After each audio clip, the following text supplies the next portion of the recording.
It Takes a Dream to Succeed, Episode 19. Are you ready to make your law firm a profit-generating machine that will free up your time and skyrocket your impact? With more than 2 decades of business growth experience and having proven that you can be successful while prioritizing your family and your impact, introducing the Profit with Law podcast. I am your host, the creator of the Firm Differentiator 10X Effect, Moshe Amsel.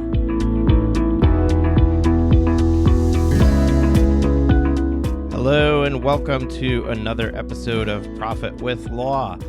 It is me again, Moshe Amsel, your host. And as I enter into my podcast studio here in my home, it is well after midnight and on the eve of leaving on vacation. So we're celebrating a wonderful first half of the year and taking a much-needed break and going on an 8-day cruise. My wife and I with our 2 babies. The teenagers are all spoken for, camp and jobs. They're all doing their own thing. And the 4 of us are hopping on a Carnival cruise out of New York and heading over to Bermuda and Grand Turk, and couldn't be more excited about the upcoming downtime. But going away for 8 days means I got to make sure that I've got my sessions queued up. So I'm here in the studio just doing some last-minute recording, and as I stood here and said, okay, what is it that my audience wants to hear from me at this point? And I realized that a couple of years ago, I started a podcast, and the very first episode I did was about dreaming. And it was an amazing episode, and it was the lead-in to the show. And I realized that I really didn't do that for the Profit with Law podcast. And it's about time, because entrepreneurs are dreamers. Entrepreneurs by nature are people who think that the impossible is possible. You wouldn't have started your law firm if you didn't think that you could do it bigger, better, badder than somebody else. So you have a dream, and that dream is to create a business that is going to do something for you. It is either going to make you wealthy, it is going to give you time freedom, or it is going to give you impact in the world that you couldn't get elsewhere. Those are the 3 main driving factors of why somebody would start their own law firm in the first place. So if you are a dreamer and you can see things that other people can't see, and you can take your mind to places that other people cannot go, then I ask you, have you dreamt properly? Have you actually envisioned and felt and tasted the future and what the future holds for you? If you have not, then it is time to tune in and listen really carefully to this episode. And this is going to probably be a shorter episode, because it's really just going to be me relaying to you how this works. And then once you get it, really the work is going to be after you turn it off and you actually go and close your eyes and do the dreaming and really put that into action. So the first question that I ask you is, what do you want? And this is the time for you to get selfish and to really think about what it is exactly that is your motivator, your driving factor. Like, what are the things that you want? For example, for me, I want a big home. I want a really big home, an obnoxiously big home. I want a home where, first of all, I want to, now a lot of people don't want this, but I want to have my office in my house. I have my office in my house right now, but it's small, and I'm as I hire staff, it needs to get bigger, and it can't get bigger if it's going to take away from the bedrooms in my house, for example, right? So my vision is that I have a house that is monstrous in that the first floor entirely can be for my business, and then the 2 floors above it would be where my family resides.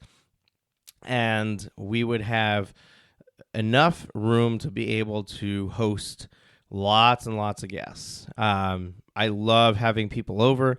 We have lots of friends. We are entertainers. We like when people come to us, and people love coming to our house and hanging out with our kids and with us and the toys and food and just a wonderful experience. So I envision in my future this really, really large home that I am going to own. And that is part of my dream. Now, that's not why I do what I do. So there's a big difference between your why and your dream. And in one of the future episodes, I'm going to cover the why. We'll talk about that. But for this particular exercise, what we are doing is we are dreaming. We are thinking about what is possible. What would I like? What would I like to see happen? And that is the goal in the dreaming process. So whether it be a home, a car, vacation, traveling the world, some people want to be able to just travel all the time. Some people want to be able to own things. Some people want to be able to give philanthropically to causes that are important to them. Whatever it is for you, and it doesn't have to be only one thing, I encourage you to dream. And another thing that I would like you to do is to include your spouse in this process. One thing that I didn't do when I started my business is I did not include my spouse in this dreaming process. And there was a lot of resistance to some of the time I was spending, some of the money I was spending, some of the efforts I was making in my business coming from my wife, not because she didn't believe in me, not because she didn't support me in what I was doing, but because I didn't include her in the vision of what was possible should I succeed. And when I sat down with her and said, what is it that you want? And we went through this exercise together, and she created her own vision that would be an outcome, that would be some of the fruits of the labor that we reaped for the work that I was doing, was going to be some of the things that she attained. That is when she really got behind me and supported me 100%. And I think that is really, really important. So if you are in a relationship with a significant other and or married, I encourage you to sit down with your spouse and go through this exact process with them as well. For example, for my wife, one of the things that came out of this dreaming exercise was that she would like to stay home with our kids before they are off to elementary school for a year. She does not want to be a full-time stay-at-home mom permanently, but she would like to have that experience for 1 year. So I have a very short-term desire and dream to be able to keep her home for a year, meaning replace that income and not have to worry about it during the time that she's taking that year and staying home with the kids. So everybody's different, and your dream is very specific to you. But there is a right way and a wrong way to do this. So it's not just knowing what it is that you want, but you actually need to be able to envision yourself in that place. If it's just a dream, if it's just something that's far off and away, and you can't feel it, touch it, smell it, taste it, you can't put yourself there, it is very difficult to use that as a carrot to where you're going. It's very difficult to use that as a motivation. It's very difficult to be able to overcome the challenges that we're going to run into along the way by looking and saying, if I want this, I need to keep going. So one of the things that is there scientifically is the reticular activation system. I don't know if you ever noticed, but if you go and buy a new car, or even if you start looking seriously at a car that you're thinking about buying, so let's say that you are going to buy a Tesla, or you went and test drove a Tesla and you're really thinking about buying it. Suddenly, as you start driving around, you start to notice all these Teslas on the road. Before, you might have seen a Tesla or two here and there, but now they're everywhere. Everywhere you turn, everywhere you're driving, you're running into Teslas all the time. What's happening is that we see things naturally as we go. We have a scanner. Our eyes are scanning and taking information and determining whether that information is valuable or not. A great example of this is a technology that the police department uses. So I don't know if you ever saw on a police cruiser when they're driving, there's actually these cameras, usually on the trunk of the car facing downward, sometimes on the front. But what these cameras are doing is as the cruiser is driving around, there is a computer reading every license plate that they pass. And it's running those license plates through a database. And if there's nothing wrong with that license plate, if it's clean, the registration is good on it, and there's no outstanding warrants or anything like that, then it discards the information. It scanned it, it checked, and it discards it. But if the plate comes back as invalid, unregistered, expired, or some sort of warrant on the owner, it automatically pops up and alerts the police officer that now I need to go and pull this vehicle over. Our reticular activation system works the same way. So basically, we're taking in information and we're discarding the things that are not important. So what happens is that when something becomes important to us, we suddenly start to see it, even though it was there the whole time. We just weren't noticing it. Another thing that has become very common knowledge is manifestation, which really got its debut publicly in The Secret. When the book The Secret came out and then the movie following that, manifestation started to take a main stage. And there's a lot of people who use manifestation as their way of life all the time. But when you manifest something, basically the concept is that if you focus on it and think about it and act on it long enough, in other words, you're everything that you're doing is about creating that future for yourself, then it will come to fruition. It will happen. So without getting too woo on this podcast for you, and just sticking to what can make sense logically and what you can really understand, is if you're able to see it, if you're able to see it as real, then there's a much greater likelihood that you're going to achieve it. So what I recommend that you do is you actually put yourself in that situation. So let's say, for example, let's use my example, right? I want to have this massive house, right? So for me, in order for me to be able to envision myself in that house, I need to go house hunting. I need to make believe I'm actually shopping for this house today. And I need to start looking at these houses and walking through them and finding what I like and what I don't like. So I like a master bedroom that is huge. I like that there's two big walk-in closets, a bigger one for my wife and a smaller one for me. I like that there's a massive bathroom, like in the song Millionaire, a bathroom that I could play baseball in it.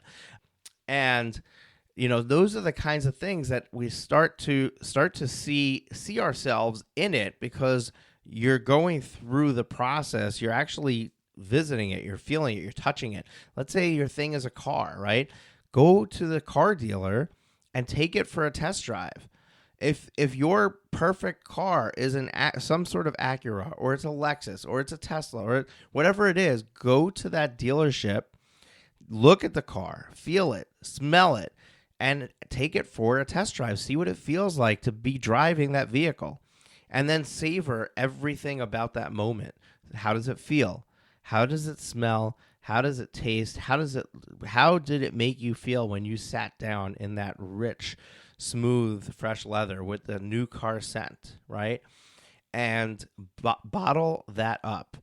And then the next thing is that once you put yourself in there in the moment and you felt it, the next thing is to create a vision board for yourself, to create something that will actually be in front of you on the wall where you can look at it and you can see it every day. It doesn't have to be on the wall. So there's a gentleman who runs a podcast on real estate investing, and I forget which podcast actually it was that I was listening to, or I would just tell you his name and the name of the podcast. But he talked about how for the longest time he had wanted a specific sports car. I think it was a convertible. I forget which car it was, but he took a picture of that car and he stuck it on the visor of his car.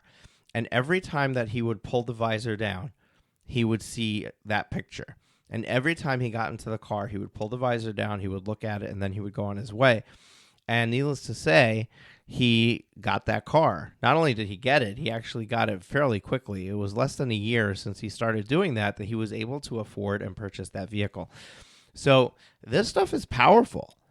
The ability to create your own destiny and to manifest your dream into a reality is possible, and it becomes a much faster, quicker thing if you can put yourself there, if you can really feel yourself there, if you can really understand what does that feel like, what does it taste like, and what's it going to be like when I'm there, and then create a reminder for yourself that you can see all the time. That is the right way to dream. So wherever you are listening to this podcast, if you're driving, don't do this while you're driving, obviously. But what I'd like you to do is I'd like you to do this exercise. I'd like you to just carve out 15 minutes for yourself and just sit down, close your eyes, and it'll take a few minutes for all of the other thoughts to calm down in your mind. Start to think about what is it that will make you happy? What is it that you would really like to achieve? What things would you like to have? What experiences would you like to have? What would you like to do with your time? What would you like to do with your money? And start to create these dreams for yourself. Start to create these new realities for yourself.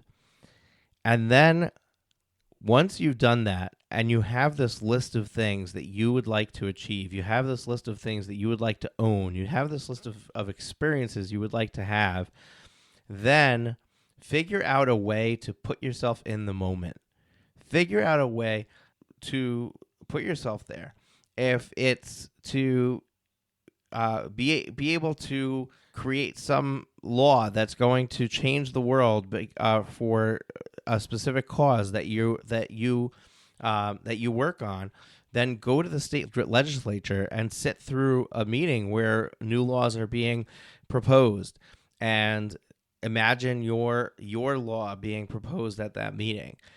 If you envision speaking in front of thousands of people, go to a venue where there's thousands of people there. Go to a baseball game. Go to a concert. Go to somebody else speaking at such a venue, and just take in what it looks like for all of those people. I had the opportunity to speak on stage at one of there's a business coaching group that I'm in, and at their conference, I had an opportunity to speak. Well, the year before, when I was at the conference, I said, I would like to speak on this stage. And what I did is during one of the breaks, I went and stood on the stage and looked out into the audience. And I said, this is what it feels like to stand on the stage. This is what it feels like to look out from the stage and see the people. Instead of being in the audience looking up at the stage, this is what it looks like to be on the stage and look down at the audience and see them looking back at you. And I took in how that felt, and that was something that I envisioned doing. And lo and behold, it came to fruition. It didn't come to fruition by accident. I put myself there, and I focused on it, and therefore I took the action necessary to make sure that I would be there that next year at the next conference. So this stuff is really powerful. And so again, you're going to do this exercise. You're going to close your eyes. You're going to envision what it is. You're going to write it down, and then you're going to try to experience it. And then finally, you're going to create some sort of reminder for yourself. And the best way, it's called a vision board. It's very common. You probably have heard of it before, and it may sound cheesy. It may sound something that your kids would do or that your wife would do. If you're a female listener, it's very common. Females are much better at this than guys. So ladies are much better at this than guys. And for guys, it may just sound silly, and even for some ladies who are much more practical minded, it may sound like a silly exercise. But the reality is that if you cut out some pictures of the things, for me, cut out a picture of this perfect house that I'm envisioning being in. For somebody who it's a car, cut out that picture of that car and put it there. You can even have fun with it and play around in Photoshop, put yourself there, or when you go to the dealer to do a test drive, take a picture of yourself standing there by the car with the door open, huge smile on your face, and then look at those pictures and just keep them in front of you every day. Just glance at it. It's just a little reminder. This is where I'm heading. This is what I'm going to achieve. This is a dream I'm going to achieve, and you will be shocked to see what kind of a change that makes for you. It'll take some time, but I expect to hear some stories from you guys 6 months, a year, 18 months from now about the massive changes that happened because you took this exercise and actually went and did it. So I hope this was helpful, and I hope that you actually take the time to do this because it can be quite powerful. And I look forward to chatting with you guys again soon on the next episode. Take care. Thank you for tuning into the Profit with Law podcast. Your feedback is extremely valuable to us, as well as helping us reach more people with this valuable content. Please leave us a rating and review in your favorite podcast directory. Join us again next time when we are back with even more strategies to profit with law.